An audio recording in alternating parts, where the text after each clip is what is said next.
नमस्कार मित्रों, मैं हूं आचार्य अंकित नौटियाल। स्वागत है आपका हमारे YouTube चैनल धर्मशास्त्र में। जैसे कि आप जानते हैं कि हम इस चैनल के माध्यम से धर्म से संबंधित जानकारियां लाते रहते हैं, तो आज हम जानेंगे कि पिंडदान क्यों करना चाहिए, पिंडदान करने से क्या होता है, पिंडदान का महत्व क्या है और कब कब हमें पिंडदान करना चाहिए, इस पर आज हम चर्चा करेंगे। तो सबसे पहले हम जानेंगे कि किस वर्ण के लोगों को कितने पिंड करने चाहिए।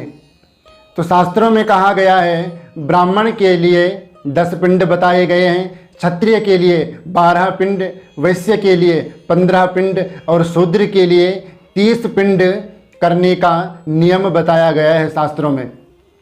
अब कई लोगों का प्रश्न होता है कि पिंडदान क्यों करना चाहिए, पिंडदान करने से क्या होता है।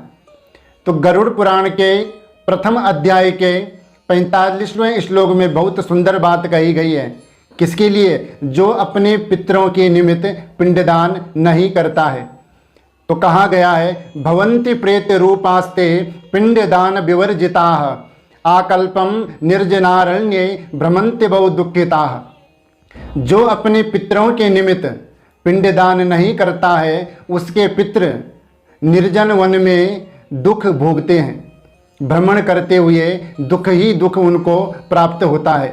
इसीलिए पुत्र को चाहिए कि अपने माता पिता के लिए पिंडदान अवश्य करें। पिंडदान करने से उनको मुक्ति प्राप्त होती है। अब पिंडदान उनको कैसे प्राप्त होता है, तो ये भी गरुड़ पुराण में बताया गया है। गरुड़ पुराण में कहा गया है कि वैसे तो एक दिन एक पिंड दिया जाता है, पर यदि हम एक दिन एक पिंड न दे पाएँ तो 9वें दिन से पिंडदान की क्रिया शुरू होती है। तो 9वें दिन जो हम पिंड देते हैं, उन पिंडों से उस प्रेत का नया शरीर बनता है और 10वें दिन के पिंड से उसमें चलने की शक्ति आती है और 11वें और 12वें दिन का जो पिंडदान होता है, उसको वो भोजन के रूप में प्राप्त करता है। आदमी जब मरता है तो उसको हस्तमात्र अर्थात जितना हमारा हाथ है, तो हाथ के बराबर उसको एक नया शरीर प्राप्त होता है। तो वो किससे बनता है? वो पिंडदान देने से उसका नया शरीर धारण होता है, अर्थात नया शरीर उसका बनता है और उसको भोजन के रूप में भी वो प्राप्त होता है। इसलिए हमें पिंडदान करना शास्त्रों में आवश्यक बताया गया है कि अपने पितरों के निमित्त पिंडदान जरूर करना चाहिए उनकी मुक्ति के लिए, तब उनको मुक्ति मिलती है। गरुड़ पुराण में कहा गया है कि जब किसी की मृत्यु होती है तो यमराज के दूत उसको लेकर के जाते हैं और कुछ समय बाद वो उसको फिर छोड़ देते हैं, वो वापस आ जाता है। पर जब तक वो वापस आता है तब तक हम उसके शरीर को जला चुके होते हैं। इसलिए वो प्रेत फिर बहुत रोता है। अब रोता क्यों है? अपने दुख के कारण, जो उसने पाप किए हैं उनके कारण रोता है, क्योंकि यम की जो यातनाएं हैं बहुत कठिन हैं।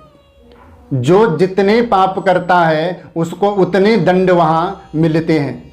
अगर कोई मांस मीट इत्यादि खाता है, मदिरा पान करता है, तो वहाँ उसको उसी प्रकार का दंड भुगतना पड़ता है, दंड उसको मिलता है यमराज के द्वारा। इसलिए पिंडदान करना, तर्पण करना जरूरी है अपने पितरों के निमित्त। अगर हम अपने पितरों के निमित्त कोई भी पितृकर्म श्राद्ध कर्म नहीं करते हैं तो हमारे पितरों को कभी भी मुक्ति नहीं मिलती है, वो भटकते रहते हैं। क्योंकि 13 दिन तक जो प्रेत होता है वो हमारे ही घर के आसपास रहता है। जब उसकी 13वीं हो जाती है 13 दिन में, तब उसकी यमलोक की यात्रा प्रारंभ होती है, तब वो यमलोक की यात्रा शुरू करता है। पर 13 दिन के बाद उसके साथ कोई भी प्रेत नहीं रहता है और ना ही यमराज के दूत रहते हैं। वो यात्रा उस प्रेत को, उस व्यक्ति को अकेले ही करनी पड़ती है। इसलिए जब हम 13वीं में जो सैयादान हम करते हैं वो उस प्रेत को मिलता है। जैसे हम टॉर्च हो गई, छाता हो गया, एक डंडा हो गया, क्योंकि रात दिन वो यात्रा करता है, तो अगर कहीं अंधेरा हो तो वहाँ पर उजाले के लिए उसको कुछ ना कुछ चाहिए, एक डंडा भी चाहिए। दिन में अगर धूप हो तो छाता भी चाहिए। विश्राम करने के लिए भी कुछ ना कुछ चाहिए, भोजन करने के लिए भी कुछ ना कुछ अन्न की आवश्यकता पड़ती है। इसलिए हम सैयादान करते हैं, जो कि सैयादान हम ब्राह्मण को देते हैं, वो हमारे प्रेत को वहाँ प्राप्त होता है। इसलिए पिंडदान और सैयादान करवाया जाता है। अब यमलोक का प्रमाण क्या है? यमलोक की यात्रा कितनी है, कितनी कठिन है यमलोक की यात्रा? तो गरुड़ पुराण में बताया गया है। यम मार्ग की जो यातना है, जो यात्रा है यम मार्ग की, वो बहुत ही कठिन है। कितनी कठिन है, कितना चलना पड़ता है, ये गरुड़ पुराण में बताया गया है। गरुड़ पुराण के प्रथम अध्याय के 56वें श्लोक में कहा गया है, षडशीति सहस्राणि योजनानां प्रमाणतः यम मार्गस्य विस्तारो विना वैतरणीं खगः। अर्थात तो वैतरणी नदी को छोड़ करके 86,000 योजन है। प्रेत प्रतिदिन 200 योजन की यात्रा करता है। इस प्रकार से दिन रात चल करके 47 दिन में वो प्रेत यमलोक में पहुंचता है। और इस मार्ग में 16 पुरियों को पार कर वो पापी व्यक्ति, वो प्रेत यमराज के घर पहुंचता है। तो बड़ी कठिनता आती है उसको इस नदी को पार करने में। वैतरणी नदी हर किसी को पार नहीं कराई जाती है नाव में। जब वैतरणी नदी पर व्यक्ति पहुंचता है तो वहाँ पर एक नाव आती है जो यमराज की दूत लेकर आते हैं। उससे पूछा जाता है, क्या तुमने कभी गाय की सेवा की है, गाय दान किया है? तब वो प्रेत कहता है, मैंने गाय दान नहीं किया है। तो उस प्रेत को नाव में नहीं ले जाया जाता है। ऐसे उसको बुरी यातना, कठिनता से वैतरणी नदी पार करनी पड़ती है।